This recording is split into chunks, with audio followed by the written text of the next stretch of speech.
నమస్తే, welcome to LRT news. నేను కళ్యాణి. వార్తల్లో ముందుగా హెడ్లైన్స్. ఉద్యోగుల నిర్లక్ష్యం తారాస్థాయిలో. ఉదయం 10:45 ఆఫీస్ ఖాళీ. కొలనూరులో ఇందిరమ్మ ఇల్లు గృహప్రవేశానికి హాజరైన ప్రభుత్వ విప్ ఆది శ్రీనివాస్. గంభీరావుపేట మండలంలో ఎరువుల దుకాణాన్ని ప్రారంభించిన collector Sandeep Kumar. Krishnaveni group of స్కూల్స్లో ముందస్తు కృష్ణాష్టమి వేడుకలు. సంఘమిత్ర పాఠశాలలో ముందస్తు కృష్ణాష్టమి వేడుకలు.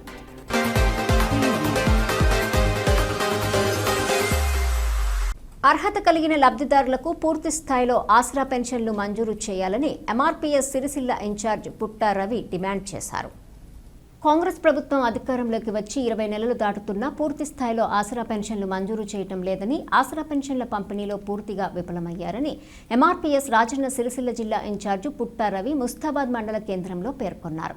మండల కేంద్రంలోని ఇందిరమ్మ కాలనీలో ఏర్పాటు చేసిన ఎంఆర్పీఎస్ సమావేశంలో ఆయన మాట్లాడుతూ వృద్ధులకు, వితంతులు, బీడీ కార్మికులు, ఒంటరి మహిళలకు 4,000 పెన్షన్, అదేవిధంగా దివ్యాంగులకు 15,000 పెన్షన్ ఇస్తామని ఎన్నికల్లో ఇచ్చిన హామీని ముఖ్యమంత్రి రేవంత్ రెడ్డి మర్చిపోయారని పేర్కొన్నారు. ఇప్పటికైనా అర్హత కలిగిన వారందరికీ 4,000 పెన్షన్ అందజేయాలని డిమాండ్ చేశారు. ఎంఆర్పీఎస్ ఆధ్వర్యంలో సెప్టెంబర్ 3వ తేదీ హైదరాబాద్లో నిర్వహించే బహిరంగ సభకు పెద్ద ఎత్తున తరలి రావాలని పిలుపునిచ్చారు. కార్యక్రమంలో ఎంఆర్పీఎస్ జిల్లా అధ్యక్షుడు లక్ష్మణ్, దేవరాములు, శోభారాణి, మండల కన్వీనర్ దేవరాజు, భవ్య, దేవలక్ష్మి, ఎల్లవ్వ తదితరులు ఉన్నారు. కాబట్టి మనమంతా కలిసి ప్రభుత్వాన్ని నిలదీయాలంటే వీళ్ళకి మాత్రం పెన్షన్ పెంచాలని చెప్పి మేము డిమాండ్ చేస్తున్నాం. డిమాండ్ చేసేదానికి మీ పెన్షన్ కోసం మాకు రూపాయలు మేము సింగల్ ఛాయ్ కూడా దాపియకులు, కానీ మీ సమస్య ఒక్కరోజు వస్తే నెలకు 4,000 వచ్చాక మేము వేరే ఉద్దేశం కాదు. 4,000 వస్తే ఇంత తిండి తినడానికి కొడుకులు లేని వాళ్ళకు, బిడ్డలు లేని వాళ్ళకు ఆసరా పెంచింది వాళ్ళకు దొరుకుతుంది అని చెప్పి ఆశపడతాను. మేము ఒక ఇష్టమాదిగా ఏం చెప్పినంటే ఒక పెద్ద కొడుకు లెక్క మనం సాయం చేయాలి కదా, మనం అందరం కలిసి పనిచేద్దాం, పేదోళ్ళకి సాయం చేసిన లేదని చెప్పి పంపడం. పార్టీలు అధికార పార్టీలు మాట్లాడతలేవు, ప్రతిపక్షాలు మాట్లాడతలేవు. ఎవరు మాట్లాడకపోతే ఎవరు మాట్లాడాలి మరి పేదోళ్ళ కోసం? కృష్ణవేణి టాలెంట్ స్కూల్లో ముందస్తు కృష్ణాష్టమి వేడుకలు ఘనంగా నిర్వహించారు. వేములవాడ కృష్ణవేణి గ్రూప్ ఆఫ్ స్కూల్స్లో కృష్ణాష్టమి వేడుకలను అత్యంత ఘనంగా నిర్వహించారు. పలువురు చిన్నారులు, గొల్లబామలు చిన్నారి కృష్ణుల వేషధారణతో తరలివచ్చి ఉట్టికొట్టే వేడుకల్లో పాల్గొన్నారు. అనంతరం వారు ప్రదర్శించిన సాంస్కృతిక కార్యక్రమాలు విశేషంగా అలరించాయి. ఈ సందర్భంగా శ్రీకృష్ణ జన్మాష్టమి వేడుకల విశిష్టతను వివరించారు. కార్యక్రమం డైరెక్టర్ వెంకటకృష్ణ, విద్యార్థులు, వారి తల్లిదండ్రులు, ఉపాధ్యాయులు హాజరయ్యారు.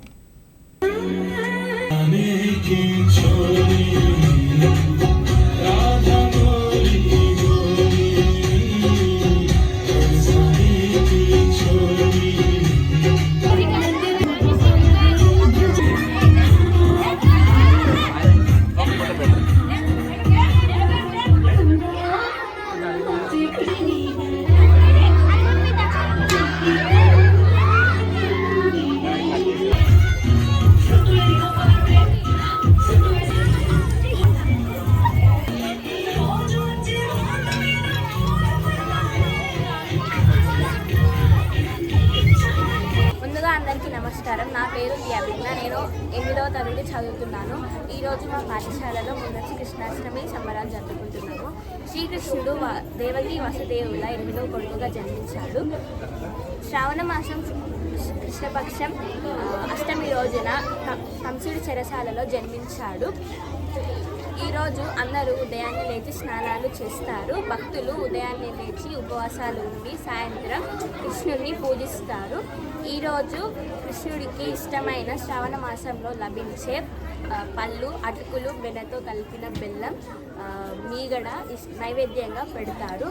ఈరోజు గ్రామాలలో ఎత్తుగా ఉన్న ఉట్టను కట్టి కొడతారు.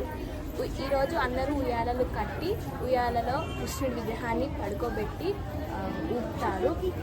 ఈరోజు కృష్ణుడికి ప్రత్యేకమైన పూజలు జరిపి గ్రామాల్లో, పట్టణాలలో వేడుకలు చేస్తారు. ధన్యవాదాలు. 8th standard. Today we are celebrating Krishnashtami in our school, so I want to give a small speech about it. Janmashtami is also known as Gokulashtami, is a Hindu festival celebrating the birth of Lord Krishna, the 8th avatar of Vishnu. His lifestyle and techniques highlights the importance of covering the negative and embracing righteousness. It's time for prayer and devotion, reflecting on Krishna's techniques that trump of good over evil. Thank you. Today we are celebrating advanced Krishnashtami celebrations in our school. So the children, they were here, came to the school in different get-ups, and what we allotted in Gopikas and Krishnas, and they participated happily, and see, they come to know that the history of the Krishna's birth and how that Krishnashtami has come. They came to know that, and see, the children, they were very happy celebrating in our school, and our director sir was encouraged our children to come in different get-ups, and also they are very happy, our children here. Thank you one and all. Today we are gathered here to celebrate the birth of Lord Krishna, revered figure in Hinduism, know of his wisdom, compassion and divine playfulness, significance of Lord Krishna, cultural heritage, spiritual growth and blessings to everyone. Thank you. ఉద్యోగులు సమయపాలన పాటించి ప్రజలకు అందుబాటులో ఉండాలని ప్రజలు కోరుతున్నారు. నిర్ణీత సమయానికి రావాల్సిన ప్రభుత్వ ఉద్యోగులు ఉదయం 11 గంటలైనా ఏ ఒక్కరూ రాకపోవడంతో వేములవాడ తహసీల్దార్ కార్యాలయంలో పలు రకాల పనుల నిమిత్తం వచ్చిన ప్రజలు తీవ్ర అసహనం వ్యక్తం చేస్తున్నారు. ఉదయం 11 గంటలకు కూడా అన్ని స్థాయిల ఉద్యోగుల సీట్లు ఖాళీగా దర్శనం ఇవ్వడంతో పలు రకాల పనుల కోసం విచ్చేసిన ప్రజలు ఎదురు చూసి వెనుదిరుగుతున్నారనే ఆరోపణలు వస్తున్నాయి. కుల ధృవీకరణ, కళ్యాణ లక్ష్మి, ఇందిరమ్మ ఇండ్లు, ఇతర పనుల కోసం వచ్చిన వారికి ఖాళీ కుర్చీలే దర్శనమిస్తున్నాయని, ఇప్పటికైనా సమయపాలన పాటించాలని కోరుతున్నారు.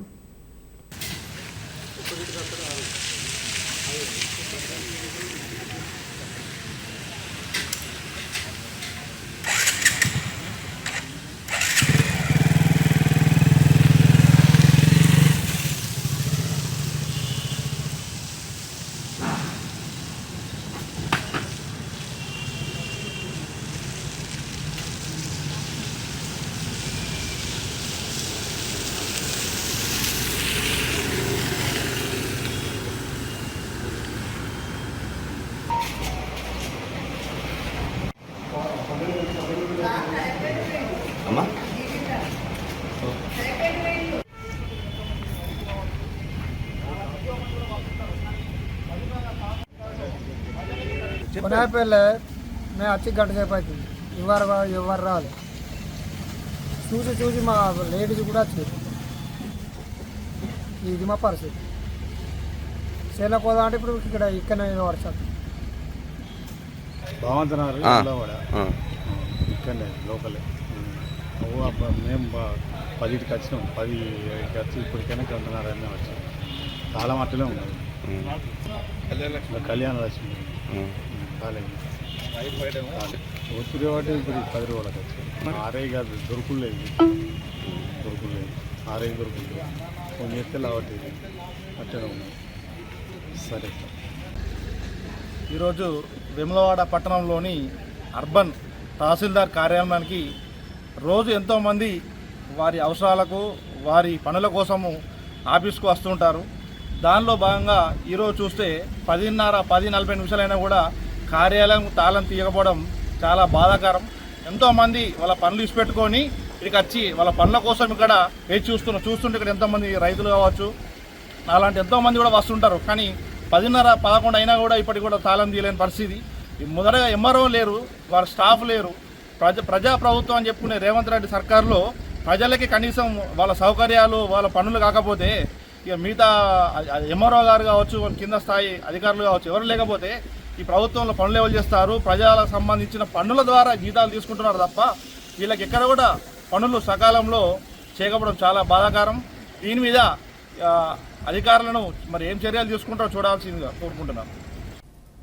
ఇందిరా మహిళా శక్తి పథకంలో భాగంగా ఏర్పాటు చేసిన ఎరువుల దుకాణాన్ని జిల్లా కలెక్టర్ సందీప్ కుమార్ ఝా ప్రారంభించారు. గంభీరావుపేట మండల కేంద్రంలో ఇందిరా మహిళా శక్తి పథకంలో భాగంగా ఏర్పాటు చేసిన ఎరువుల దుకాణాన్ని జిల్లా కలెక్టర్ సందీప్ కుమార్ ఝా ప్రారంభించారు. మణికంఠ మహిళా సంఘం ఆధ్వర్యంలో ఏర్పాటు చేసిన దుకాణాన్ని ప్రారంభించిన అనంతరం ఆయన మాట్లాడుతూ మహిళలు వ్యాపారంలో రాణించి స్వయం సమృద్ధితో ఆర్థికంగా ఎదగాలని ఆకాంక్షిస్తూ జిల్లా వ్యాప్తంగా 23 ఎరువుల దుకాణాలను మహిళా సంఘాలకు కేటాయించినట్లు తెలిపారు. రైతులు కూడా వీటిలోనే కొనుగోలు జరిపి మహిళలకు మద్దతు తెలపాలని సూచించారు. అదేవిధంగా జిల్లా వ్యాప్తంగా ఎక్కడ ఎరువుల కొరత లేదని, అనవసరంగా ప్రభుత్వంపై లేనిపోని ఆరోపణలు చేయడం తగదని సూచించారు. కార్యక్రమంలో వ్యవసాయ శాఖ అధికారి Afzal Begum, market committee chairman Anjireddy, తహసీల్దార్ మారుతిరెడ్డి తదితరులు ఉన్నారు. నానో యూరియా వినియోగం వల్ల రైతులకు అన్ని రకాల ప్రయోజనాలు ఉంటాయని కరీంనగర్ కలెక్టర్ పమేలా సత్పతి అన్నారు. లిక్విడ్ రూపంలో ఉండే నానో యూరియా వినియోగంపై రైతులకు అవగాహన కల్పించాలని కరీంనగర్ కలెక్టర్ పమేలా సత్పతి పేర్కొన్నారు. కొత్తపల్లి మండలంలోని DCMS చింతకుంట ఎరువుల దుకాణం గోదాములను బుధవారం ఆకస్మికంగా తనిఖీ చేశారు. అమ్మకము, నిల్వలు, స్టాక్ వివరాలను పరిశీలించి మాట్లాడుతూ ఎరువుల వ్యాపారస్తులు తగిన జాగ్రత్తలు తీసుకుని ఎరువులను నిల్వ చేయాలని తెలిపారు. అదేవిధంగా నానో యూరియా DAP వల్ల నేలకు అధిక శాతం నత్రజని, భాస్వరం లభిస్తాయని రైతులకు విస్తృత అవగాహన కల్పించవలసిన అవసరం ఉందని, దీనిపై వ్యవసాయాధికారులు శ్రద్ధ వహించాలని కోరారు. అదేవిధంగా గడ్డి మందు వినియోగం తగ్గించాలని అన్నారు. కలెక్టర్ వెంట వ్యవసాయ అధికారి భాగ్యలక్ష్మి, సంచాలకులు రణధీర్, మండల వ్యవసాయ అధికారి కృష్ణ, శంకరయ్య తదితరులు ఉన్నారు. లబ్ధిదారులందరికీ విడతల వారీగా ఇందిరమ్మ ఇండ్లు అందజేస్తామని ప్రభుత్వ విప్ ఆది శ్రీనివాస్ అన్నారు. వేములవాడ పట్టణంలో బుధవారం రోజున జరిగిన ఇందిరమ్మ ఇండ్ల భూమి పూజ కార్యక్రమాలకు ప్రభుత్వ విప్ ఆది శ్రీనివాస్ ముఖ్య అతిథిగా హాజరయ్యారు. ఈ సందర్భంగా ఆయన లబ్ధిదారులకు శుభాకాంక్షలు తెలుపుతూ పేద ప్రజలు ఎవ్వరూ కూడా ఇండ్లు లేకుండా ఉండకూడదన్న ఉద్దేశంతో ప్రభుత్వం ఇందిరమ్మ ఇండ్లను మంజూరు చేస్తుందని, అర్హత కలిగిన లబ్ధిదారులకు విడతల వారీగా తప్పనిసరిగా ఇండ్లు అందజేస్తామని తెలిపారు. ఈ సందర్భంగా జరిగిన భూమి పూజలో పాల్గొని త్వరితగతిన నిర్మాణాలు పూర్తి చేయాలని సూచించారు. నియోజకవర్గము 35 ఇండ్లు మంజూరయ్యాయని తెలిపారు. కార్యక్రమంలో లబ్ధిదారులతో పాటు పలువురు కాంగ్రెస్ నేతలు, కార్యకర్తలు హాజరయ్యారు.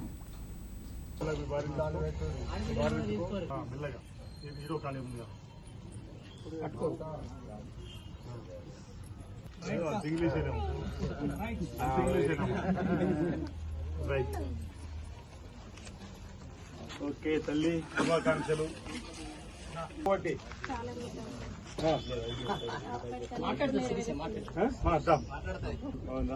రేవంత్ రెడ్డి గారి సర్కార్ పోయేటప్పుడు చీర సారథ నష్టం చెప్పిన ప్రభుత్వ పక్షాల తల్లి. ఇదిగో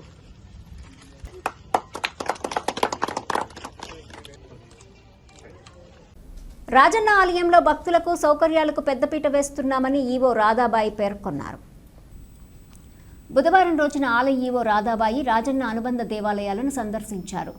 బద్దిపోచమ్మ, భీమేశ్వర ఆలయం, మహాలక్ష్మి ఆలయాలను దర్శించి పూజల అనంతరం నిర్వహణపై సమీక్ష చేపట్టారు. దినచర్య రిజిస్టర్లు పరిశీలించి ఆలయాల పరిసర ప్రాంతాల పరిశుభ్రత, భక్తుల సౌకర్యాలపై చర్చిస్తూ భక్తులకు ఎలాంటి ఇబ్బందులు తలెత్తకుండా చూసుకోవాలని, వారికి మర్యాదపూర్వకంగా సేవలందించవలసిన బాధ్యత సిబ్బందిపై ఉందని తెలిపారు. ఆమె వెంట పర్యవేక్షకులు వెంకట ప్రసాద్, ఇన్స్పెక్టర్ శ్యామ్ సిబ్బంది ఉన్నారు.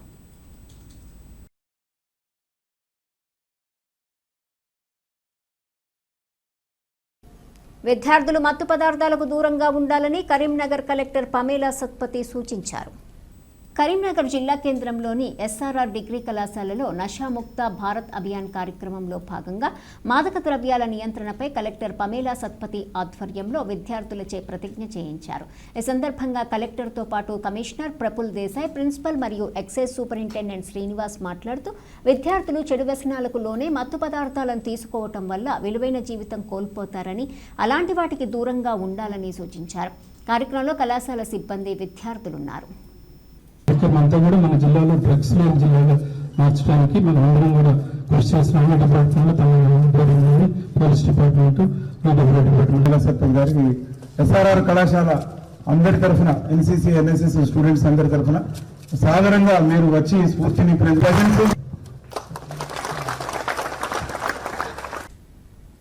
వేములవాడలోని సంఘమిత్ర పాఠశాలలో ముందస్తు శ్రీకృష్ణాష్టమి సంబరాలు నిర్వహించారు. వేములవాడ పట్టణంలోని సంఘమిత్ర పాఠశాలలో బుధవారం ముందస్తుగా శ్రీకృష్ణాష్టమి వేడుకలు ఉత్సాహంగా, వైభవంగా నిర్వహించారు. ఈ సందర్భంగా పాఠశాల ప్రాంగణం పండుగ వాతావరణాన్ని తలపిస్తూ రంగురంగుల అలంకరణలతో కలకలలాడింది. ఈ సందర్భంగా పాఠశాల ప్రిన్సిపల్ మాట్లాడుతూ విద్యార్థులకు తెలంగాణ పండుగల సంస్కృతి, సాంప్రదాయాలపై అవగాహన కల్పించేందుకు ప్రతి ఏడాది పాఠశాలలో ప్రత్యేక కార్యక్రమాలు నిర్వహిస్తున్నామని, చిన్నారుల్లో భారతీయ సంస్కృతి పట్ల గౌరవం, ఆసక్తి పెంచడం మా లక్ష్యమని తెలిపారు. ఈ వేడుకలో ఉపాధ్యాయులు, తల్లిదండ్రులు, విద్యార్థులు ఉత్సాహంగా పాల్గొన్నారు.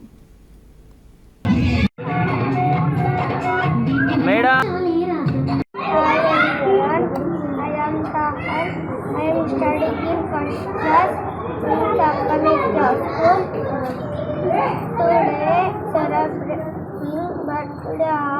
Krishna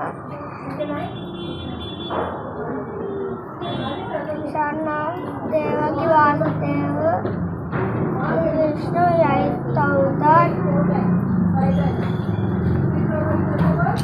born yesterday, Krishna Paksha, Krishna Paksha, it's called Krishna Ashtami, Krishna Janmashtami. Thank you. Asifabad court legal defence కౌన్సిల్పై దాడికి నిరసనగా వేములవాడలో న్యాయవాదులు విధులు బహిష్కరించారు. Asifabad court chief legal defence counsel న్యాయవాది నరహరిపై కొంతమంది దుండగులు దాడి చేసి గాయపరచడాన్ని ఖండిస్తూ వేములవాడ కోర్టులో పలువురు న్యాయవాదులు బార్ కౌన్సిల్ ఆధ్వర్యంలో విధులు బహిష్కరించి కోర్టు ప్రధాన ద్వారం ఎదుట నిరసన వ్యక్తం చేశారు. ఈ సందర్భంగా బార్ కమిటీ అధ్యక్షుడు గుండా రవి మాట్లాడుతూ న్యాయవాది నరహరిపై చేసిన దాడిపై పూర్తిస్థాయి విచారణ జరిపి చట్టపరమైన చర్యలు తీసుకోవాలని ప్రభుత్వాన్ని డిమాండ్ చేశారు. కార్యక్రమంలో ఉపాధ్యక్షులు జనార్దన్, న్యాయవాదులు తిరుమల గౌడ్, సదానందం, అనిల్, పురుషోత్తం, దివాకర్, నవీన్, శంకర్, శేఖర్, శ్రీనివాస్, మహేష్ తదితరులు హాజరయ్యారు. భౌతికంగా దాడి చేసి శారీరకంగా మానసికంగా క్షోభకు గురి చేస్తున్న వారిని ఎట్టి పరిస్థితుల్లో వదలొద్దని, వారిని కఠినంగా శిక్షించాలని ఈరోజు మేము నిరసన తెలుపుతూ మా కోర్టు విధులను బహిష్కరించడం జరిగింది. అలాగే నిరసన కూడా తెలపడం జరిగింది. వెంటనే న్యాయవాదుల రక్షణ చట్టాన్ని అమలుపరచాలి. అలాగే అడ్వకేట్ల సంరక్షణకు అవసరమైతే అడ్వకేట్లకి గన్ లైసెన్సులు ప్రొవైడ్ చేయాలని ప్రభుత్వాన్ని కోరుతున్నాను. మొన్నటి రోజున 6/8/2025 రోజున ఆసిఫాబాద్ న్యాయవాది పి నరహరిపై మరి దుండగులు దాడి చేయడం జరిగింది. ఇట్టి దాడిని వేములవాడ బార్ అసోసియేషన్ తరఫున ఖండిస్తున్నాము. అదేవిధంగా ఈరోజు కోర్టుల బహిష్కరణ, విధుల బహిష్కరణ కూడా చేయడం జరిగింది. మరి ఇలాంటి దాడులు పునరావృతం కాకుండా మరి చట్టపరమైనటువంటి, న్యాయపరమైనటువంటి చర్యలు రాష్ట్ర ప్రభుత్వాలు, కేంద్ర ప్రభుత్వాలు తీసుకోవాలని, కఠినమైన చట్టాలు తీసుకురావాలని. ఎందుకంటే మరి ఎంతోమంది మరి గుండాలు, అంతకుల పక్షాన వారికి వ్యతిరేకంగా ఈరోజు న్యాయవాదులు పోరాటం చేసి ప్రజలందరికీ తమ న్యాయం కొరకు పోరాటం చేస్తున్నటువంటి మరి న్యాయవాదులను ఇలాంటి దాడులు చేయడం చాలా బాధాకరం.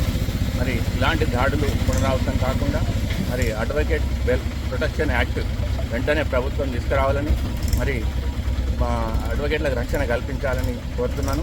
మరి నరహరిపై దాడి చేసినటువంటి దుండగులను వెంటనే అరెస్ట్ చేయాలని కోరుతున్నాము. న్యాయవాదుల ఐక్యత. వేములవాడ పట్టణంలోని కృష్ణవేణి గ్రూప్ ఆఫ్ స్కూల్లో బుధవారం జరిగిన ముందస్తు కృష్ణాష్టమి వేడుకలు అలరించాయి. వేములవాడ పట్టణంలోని Krishnaveni group of schools Saraswati బ్లాక్లో బుధవారం రోజున జరిగిన కృష్ణాష్టమి వేడుకలు అలరించాయి.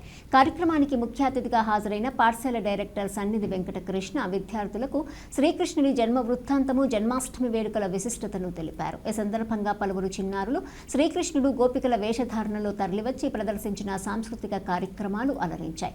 విద్యార్థులకు సంస్కృతి సంప్రదాయాల అవగాహన కార్యక్రమంలో భాగంగా పాఠశాలలో వినూత్న కార్యక్రమాలు నిర్వహిస్తున్నామని తెలిపారు.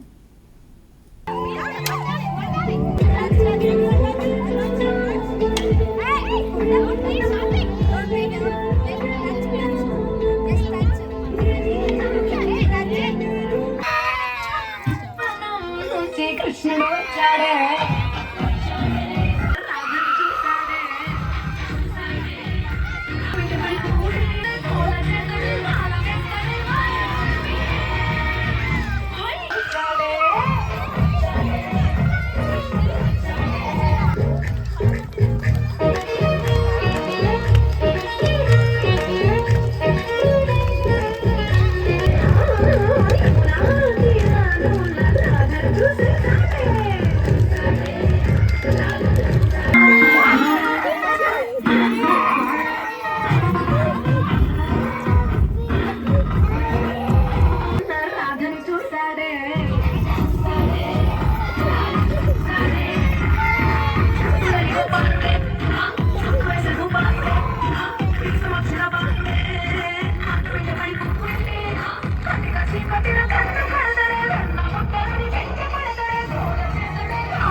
ఇందిరమ్మ రాజ్యంలో పేద ప్రజల సొంతింటి కల నెరవేరుతుందని ప్రభుత్వ విప్ ఆది శ్రీనివాస్ పేర్కొన్నారు.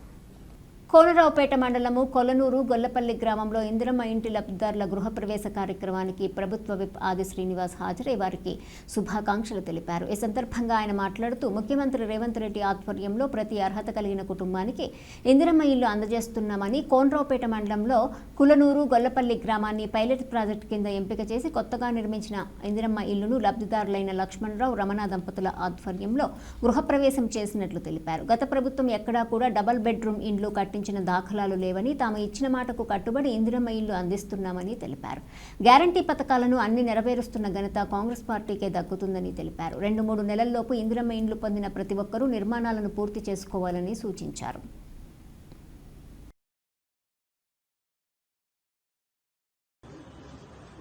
ఇందిరమ్మ రాజ్యంలో పేదలందరికీ కూడా ఇంటి నిర్మాణానికి 5 లక్షల రూపాయలు నిర్మిస్తామని చెప్పి ఇచ్చిన మాట ప్రకారం ప్రభుత్వం రాగానే గౌరవ ముఖ్యమంత్రి గారు రేవంత్ రెడ్డి గారు ప్రతిపాదన స్వీకరించిన తర్వాత నియోజకవర్గానికి 3,500 ఇళ్లను మంజూరు చేసిన క్రమంలో ఈ నియోజకవర్గంలో కోనరావుపేట మండలంలో గొల్లపల్లి గ్రామాన్ని పైలట్ గ్రామంగా ముందుగా తీసుకున్న సందర్భంలో ఇక్కడ ఉన్నటువంటి నిరుపేదలకు ఇండ్లు మంజూరు చేయడం ఇప్పుడే తల్లి చెప్తా ఉంది.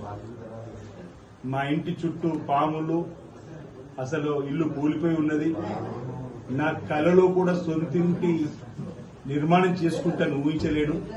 అలాంటిది ఇందిరమ్మ రాజ్యం రావడం 5 లక్షలు మాకు మంజూరు చేయడంతో మీ ఇంటి నిర్మాణం చేసుకుని చెప్పిన మాట చెప్పినప్పుడు ఇది కదా పేదల ప్రభుత్వం చెప్పేటువంటి సందర్భం. ఆనాటి కాంగ్రెస్ ప్రభుత్వంలోనే ఇందిరమ్మ నిర్మించినట్టు ఇందిరమ్మ తగ్గింపు చేస్తున్నా. ఆనాడు మీరు ప్రొసీడింగ్స్ ఇచ్చిన రోజు దసరా వరకు మీరు కొత్తిండ్లలో ఉండాలని చెప్పాలి. మీకు కోర్టు ప్రొసీడింగ్ కూడా జరిగింది. మధ్యలో ఆషాఢ మాసం వరకు చాలా సమయం అంటారు. లబ్ధిదారులందరూ కూడా శరవేగంగా మీ ఇంటి నిర్మాణాలు చేసుకోండి. ఉచితంగానే ఇసుకనిచ్చేటువంటి కార్యక్రమాన్ని కూడా ప్రభుత్వ పక్షాన, మట్టిని కూడా ఇక్కడ నిబంధనలు కూడా ఇచ్చేటువంటి కార్యక్రమం చేస్తా ఉన్నాం. ప్రభుత్వ పక్షాన ఇక్కడ హౌసింగ్ అధికారులు, గ్రామ పంచాయత్ సెక్రటరీని మొదలుకొని ఎండిఓ గారు, ఎంఆర్ఓ గారు, ఆర్డీఓ గారు, జిల్లా కలెక్టర్ గారు, హౌసింగ్ సంబంధించిన అధికారులు కూడా ప్రత్యేక శ్రద్దతో ఈ రాష్ట్ర ప్రభుత్వం ఇచ్చినటువంటి ఆదేశాలకు అనుగుణంగా, ఆలోచనకు అనుగుణంగా లబ్ధిదారులతోని చేయుతును అందిస్తూ లబ్ధిదారులకు ఎప్పటికప్పుడు సమస్యలు పరిష్కారం చేస్తూ బేస్మెంట్ లెవెల్ కాగానే 1 లక్ష రూపాయలు, గోడ లేవగానే మరో 1 లక్ష రూపాయలు, స్లాబ్ పడగానే 2 లక్షలు, ఇల్లు పూర్తిగానే ఏంది కాబట్టి ఈ రోజు మళ్లీ ఈ ఫోటోను పంపిస్తే మిగతా 1 లక్ష కలిపి 5 లక్షల రూపాయలు లబ్ధిదారులకు ఇచ్చేటువంటి కార్యక్రమం చేయడంలో చురుకైన పాత్ర పోషిస్తూ ఈ సందర్భంగా అధికారులతో అందరికీ కూడా నేను నా వైపు నుంచి అభినందనలు, ధన్యవాదాలు తెలియజేస్తూ ఇదే విధంగా మిగతా గ్రామాల్లో పేదలు ఇళ్ల నిర్మాణం చేసుకున్న వారికి చేతునివ్వాల్సిందిగా రాష్ట్ర ప్రభుత్వ పక్షాన కోరుతూ ప్రధానంగా గౌరవ ముఖ్యమంత్రి శ్రీ రేవంత్ రెడ్డి గారికి నేను ఈ ప్రాంత ప్రజల పక్షాన, పేదల పక్షాన ధన్యవాదాలు తెలియజేస్తా ఉన్నాను. ఈ వార్తలు ఇంతటితో సమాప్తం. తిరిగి ప్రసారమయ్యే LRT న్యూస్లో మళ్ళీ కలుసుకుందాం. అంతవరకు సెలవు. నమస్కారం.